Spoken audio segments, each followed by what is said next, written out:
Всем привет! Қалайсыңдар, жақсысыңдар ма? Мә кешелер комментарий қосқанға души ішіңіздегі жаңағы неше жылғы обида, біреуге деген ыза реніштеріңіздің бәрін шығарып болдыңыздар ма? Сіздер ойлайсыздар ма сол жазғаннан жеңілдедім деп? На самом деле мен сіздерді аяп отырмын. Соншалықты ана жаныңыз қиналып жатыр ғой, соны деген маған комментарийма, тағы біреулердің комментариясына жазғанмен одан жеңілдік таппайсыздар.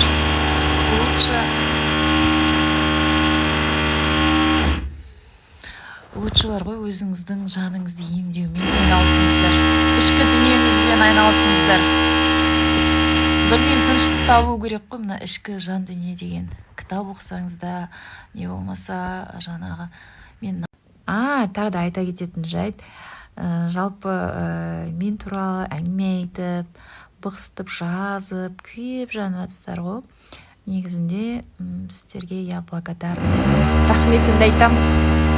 Потому что сіздер менің ақыма кіріп жатсыздар. Алла тағала әрбір ақыма кірген адамға ертеңгі күні өзінің сауабымен бөліседі деп жатыр.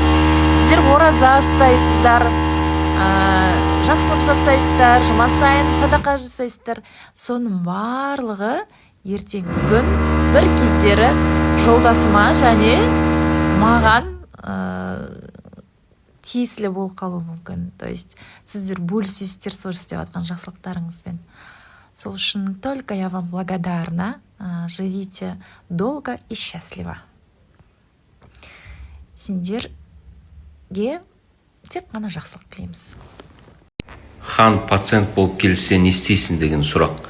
Енді если его экстренно доставят в приемную, емдейміз, қараймыз, анализ аламыз, показания болса госпитализация жатқызамыз. Солай, если ол просто так жай самообращение болып келетін болса, доктор, мен мына біреудің көтін жалаған едім, тіліме ұшық шығып кетті десе, пошел вон дейміз. Мына ханның видеосынан құтыламай жатқан кезде тағы да біреу шықты, Анара дейма, сондай. Мынау деген енді сұмдық болып баратыр, бұл трендке айналып жатыр ма, сондай бір нәрсе болып жатыр да.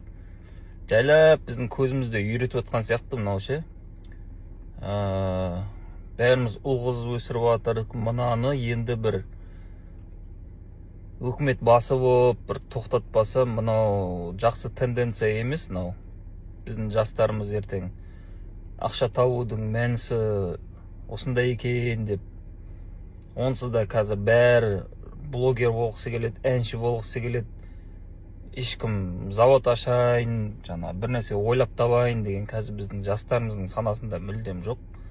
Білім алайын, бір специалисттің маманы болайын, мықты хирург болайын дегенше қазір ондай жоқ жастарда, мен байқаймын ғой.